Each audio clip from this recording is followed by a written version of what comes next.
Hello दोस्तों, my name is Avinash और welcome to my channel EGGS with Avinash. और आज का हमारा टॉपिक जो कि क्वेश्चन आंसर डिस्कशन है, जो कि इंडियन कॉन्स्टिट्यूशन के टॉपिक अटॉर्नी जनरल पर बेस्ड है। अटॉर्नी जनरल को हम पहले ही पढ़ चुके हैं। जिस भी बच्चे ने इस टॉपिक को नहीं पढ़ा है वो आई बटन पर जाकर और या डिस्क्रिप्शन में दिए लिंक से जाकर पहले इस टॉपिक को पढ़े, जिससे इस टॉपिक पर इसे क्वेश्चन सॉल्व करने में आसानी होगी। और इस टॉपिक में हमने बहुत सारे डिफरेंट स्टेट एग्ज़ाम्स के से प्रीवियस ईयर के क्वेश्चंस हमने लिए हैं, जो कि आपको फ्यूचर में भी इस तरह के क्वेश्चन देखने को मिल सकते हैं। तो चलिए आज का हम अपना टॉपिक शुरू करते हैं, क्वेश्चन आंसर डिस्कशन शुरू करते हैं। ठीक है, तो पहला ही क्वेश्चन है, who advise the government of India on legal matter. Bharat सरकार को उसके लीगल मैटर पर कौन उनकी हेल्प करता है। तो चलिए, सबसे पहला ऑप्शन है attorney general, chief justice of India और chairman of law commission and of these. तो इसका आंसर है अटॉर्नी जनरल, क्योंकि भारत सरकार का जो फर्स्ट लॉ ऑफिसर और लीगल एडवाइज़र होता है वो अटॉर्नी जनरल होता है। और प्रेजेंट टाइम के जो अटॉर्नी जनरल हैं वो कौन है भाई, मैं आपको अपने लेक्चर में ऑलरेडी बता चुका हूँ। सबसे पहले स्लाइड पर ही आपको देखने को मिलेगा। तो कौन है प्रेजेंट टाइम के, मिस्टर आर वेंकटरमानी। कौन है, आर वेंकटरमानी। आर वेंकटरमानी हमारी कंट्री के 16th अटॉर्नी जनरल हैं। ठीक, और आपको क्या पता है कि सुप्रीम कोर्ट के चीफ जस्टिस कौन है। तो सुप्रीम कोर्ट के प्रेजेंट चीफ जस्टिस हैं DY चंद्रचूड़। DY चंद्रचूड़, इनका नाम फुल फॉर्म अगर ना पता हो तो मैं बता दे रहा हूँ। वैसे इनका नाम है धनंजय यशवंत चंद्रचूड़।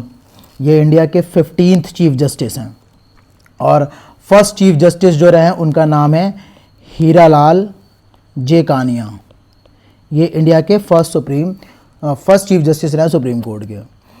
ठीक, और चेयरमैन ऑफ लॉ कमीशन, अगर ये भी याद रख सकते हो याद रखिएगा। प्रेजेंट टाइम में जो चेयरमैन है उनका नाम है ऋतुराज अवस्थी। ऋतुराज अवस्थी प्रेजेंट टाइम के लॉ कमीशन के चेयरमैन हैं। ठीक, और अगर आप ये भी याद रखना चाहते हैं तो देखिएगा 1834 में लॉ कमीशन एस्टैब्लिश हुआ था बिफोर इंडिपेंडेंस। और इसके उस टाइम इस चेयरमैन के इस लॉ कमीशन के जो चेयरमैन थे उनका नाम था लॉर्ड मैकाले।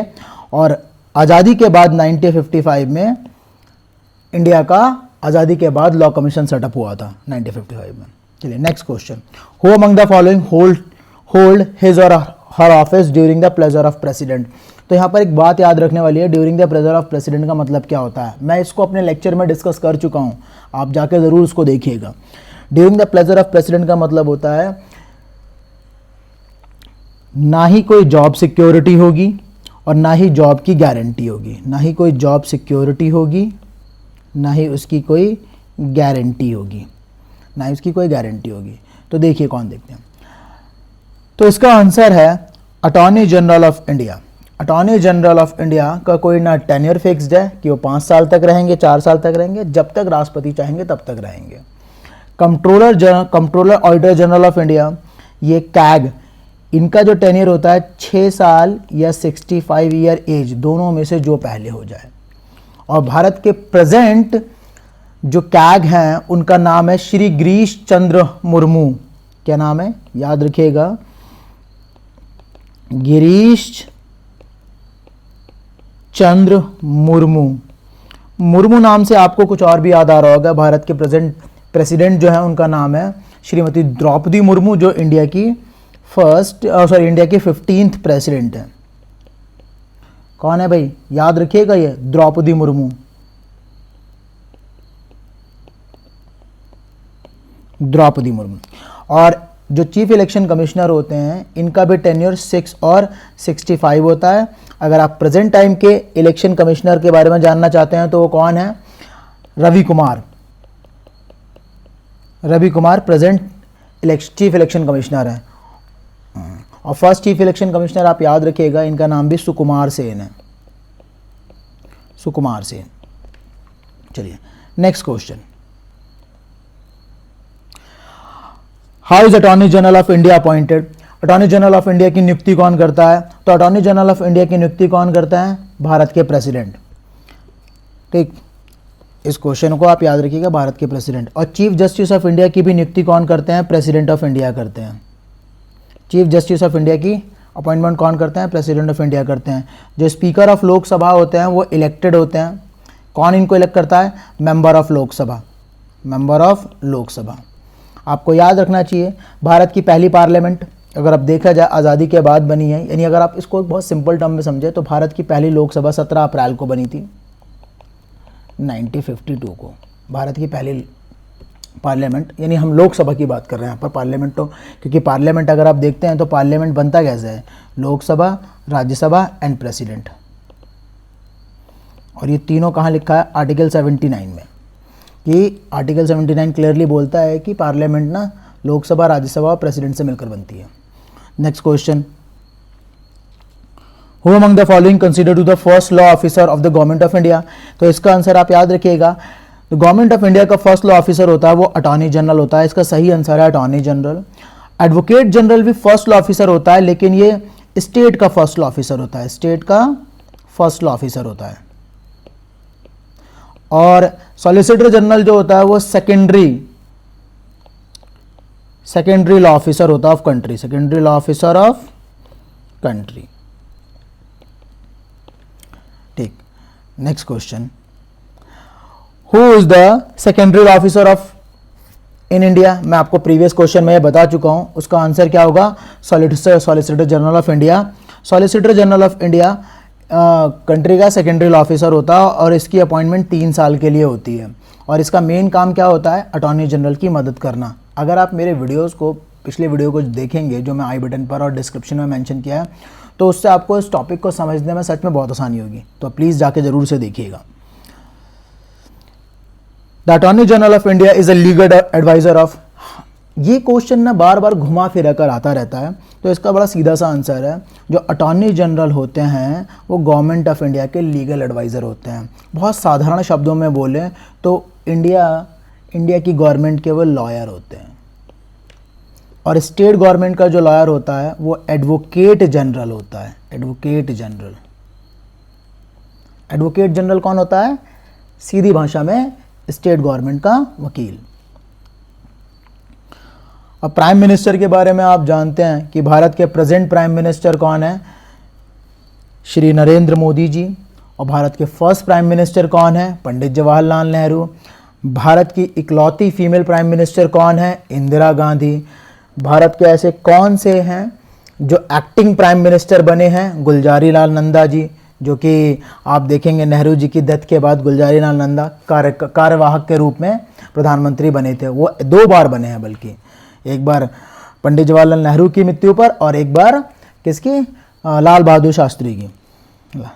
ठीक, और लोकसभा के बारे में आपको बता ही चुका हूं कि पहली लोकसभा कब लगी थी? 17 अप्रैल को। मैं फिर से रिपीट कर रहा हूं इस चीज़ को, 17 अप्रैल 1952 में पहली लोकसभा बनी थी। The chief legal advisor of government of India, ये क्वेश्चन फिर से लैंग्वेज बदल कर आ गया है, इसका सीधा सा आंसर है attorney general of India. Chief justice of India मैं बता चुका हूँ, DY चंद्रचूड़ है प्रेजेंट टाइम के। Next question, who among the following shall have the right to audience in all court in the territory of India in the performance of his duty? भाई भारत का ऐसा कौन सा व्यक्ति होता है जो किसी भी कोर्ट में ऑडियंस के रूप में जा सकता है? तो अगर आपने वीडियो देखा होगा तो इसको क्वेश्चन का आंसर देना बड़ा आसान होगा। तो देखिए, ये कौन होता है? Attorney general of India. इसका सही आंसर है अटॉर्नी जनरल ऑफ इंडिया। लेकिन ये अटॉर्नी जनरल ऑफ इंडिया को जो राइट मिलता है, ये किस आर्टिकल से मिलता है? तो आर्टिकल 76 ऐसा अलाउ करता है कि attorney general of India Bharat की किसी भी कोर्ट में ऑडियंस बन सकता है। ठीक, और एडवोकेट जनरल के बारे में अभी बताया है मैंने, फर्स्ट लॉ ऑफिसर होता है और ये हर स्टेट के अलग अलग होते हैं। और जो एडिशनल एडवोकेट जनरल होते हैं, ये बेसिकली क्या होता है? अगर आपने लेक्चर सुना है तो अटॉर्नी जनरल को मदद करते हैं सॉलिसिटर जनरल, और सॉलिसिटर जनरल को मदद करते हैं 4 एडिशनल सॉलिसिटर जनरल। ठीक है, next question, consider the following statement about attorney general. आप देखिए इसमें से क्या सही है। तो इसमें बताना क्या है कि कौन सा स्टेटमेंट सही है। तो he is appointed by the president of India. हाँ भाई, बिल्कुल स्टेटमेंट सही है। He must the same qualification as the required for the जज ऑफ सुप्रीम कोर्ट, और ये भी बात बिल्कुल सही है। He must be the member of either house of parliament, ये गलत हो गया। He can be removed by the impeachment by parliament, ये भी गलत हो गया।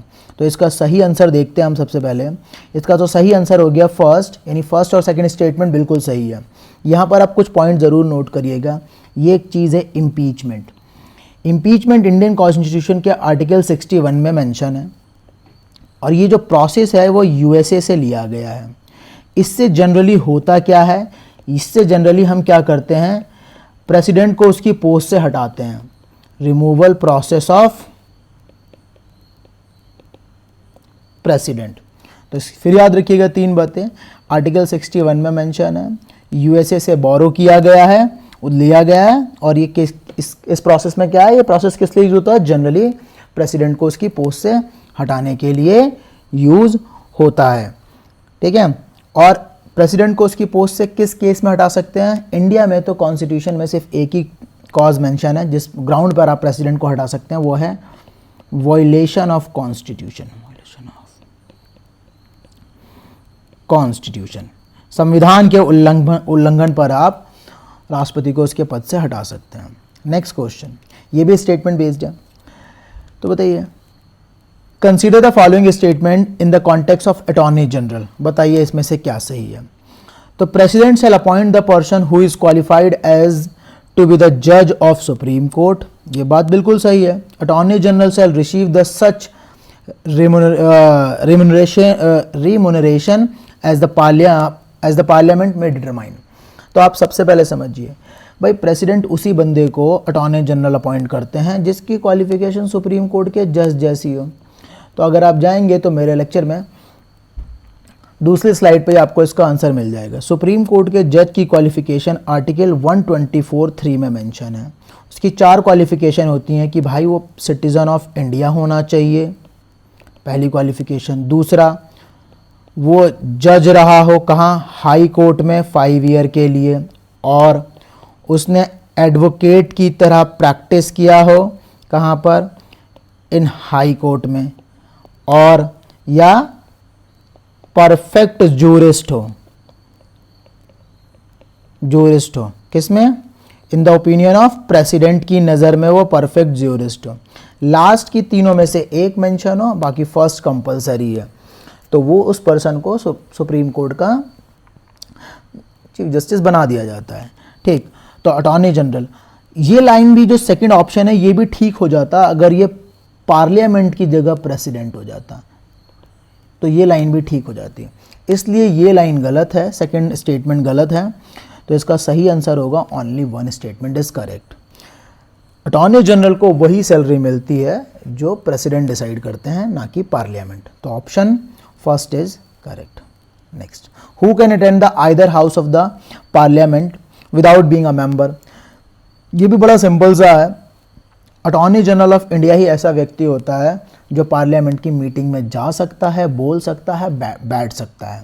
यानी अगर वो क्या कर सकता है, उसको ज्वाइन भी कर सकता है, वहाँ जाके बोल भी सकता है, ज्वाइन भी कर लेगा, बोल भी लेगा, लेकिन नॉट वोट, उसमें वोटिंग नहीं कर सकता। ऐसा इंडियन कॉन्स्टिट्यूशन का आर्टिकल 88 अटॉर्नी जनरल को अलाउ करता है। ठीक है, नेक्स्ट क्वेश्चन। एक और चीज़ यहाँ पर नोट कर लीजिएगा, ये ह्यूमन राइट कमीशन के बारे में। ठीक है, ह्यूमन राइट कमीशन के बारे में एक चीज़ नोट कर लीजिएगा भाई। जो ह्यूमन राइट कमीशन है ये कब बना, 1993 में बना, और प्रेजेंट टाइम के जो इसके चेयरमैन हैं वो अरुण कुमार हैं। जो चेयरपर्सन जो हैं वो कौन है, अरुण कुमार। जब 1993 में बना था तो उस समय कौन थे, रंगनाथ मिश्रा। ठीक है, कौन थे, रंगनाथ मिश्रा। अब next question, which of the following, देखिएगा, which officer of government of India has the right to take part in the proceeding of Parliament of India even though he is not a member। ये previous question है, लेकिन आप देखिए कई बार आया है BPSC में, हर बार मतलब लैंग्वेज बदल बदल कर आता है। इसका सेम आंसर वही होगा, अटॉर्नी जनरल ऑफ इंडिया। मैं इस पर प्रीवियस क्वेश्चन में इस पर आपको डिस्कशन कर चुका हूँ। Next question, who among he has following has a right to speak and otherwise take part in the proceeding of either house of the parliament and to be a member of any parliamentary committee but is not entitled to vote. भाई ऐसा कौन होता है जिसके पास right होता है कि वो पार्लियामेंट की प्रोसीडिंग में भी जा सके, ठीक, और पार्लियामेंट्री कमेटी का मेंबर भी बन सके, लेकिन बस उसको वोटिंग राइट नहीं मिलता है? ये हम डिस्कस कर चुके हैं, बहुत आसान सा सवाल है। अटॉर्नी जनरल ऑफ इंडिया इसका आंसर बिल्कुल सही है, ठीक। Next question, solicitor general of India कौन होता है? ये भी कई बार आए हैं। तो सॉलिसिटर जनरल ऑफ इंडिया कौन होता है? इसका आंसर देखिए, सॉलिसिटर जनरल ऑफ इंडिया भी एक लीगल एडवाइज़र होता है। तो याद रखिएगा, सॉलिसिटर जनरल किसकी हेल्प करता है? अटॉर्नी जनरल की। सॉलिसिटर जनरल को कितने टाइम के लिए अपॉइंट किया जाता है? 3 ईयर के लिए। सॉलिसिटर जनरल की मदद कौन करता है? Additional solicitor general. ये कितने होते हैं? 4 होते हैं। इस बात को आप याद रखिएगा। और आज का ये लास्ट क्वेश्चन है, ठीक, ये भी बड़ा आसान है। अटॉर्नी जनरल के बारे में स्टेटमेंट दी गई हैं। क्या अटॉर्नी जनरल लोकसभा की प्रोसीडिंग में पार्टिसिपेट कर सकता है? बिल्कुल सही, ट्रू है ये भी। Be a member of committee of Lok Sabha, ये भी सही, क्योंकि बन सकता है। स्पीक इन लोकसभा, ये भी सही, बन सकता है। वोट इन लोकसभा, ये फॉल्स, ये नहीं हो सकता। ये सारे राइट इसको देता कौन सा आर्टिकल है? इंडियन कॉन्स्टिट्यूशन का आर्टिकल 88। तो आपको सही आंसर चूज़ करना है, तो इसका सही आंसर क्या है? 1, 2, 3 स्टेटमेंट सही है, बाकी जो चौथी स्टेटमेंट है वो गलत है।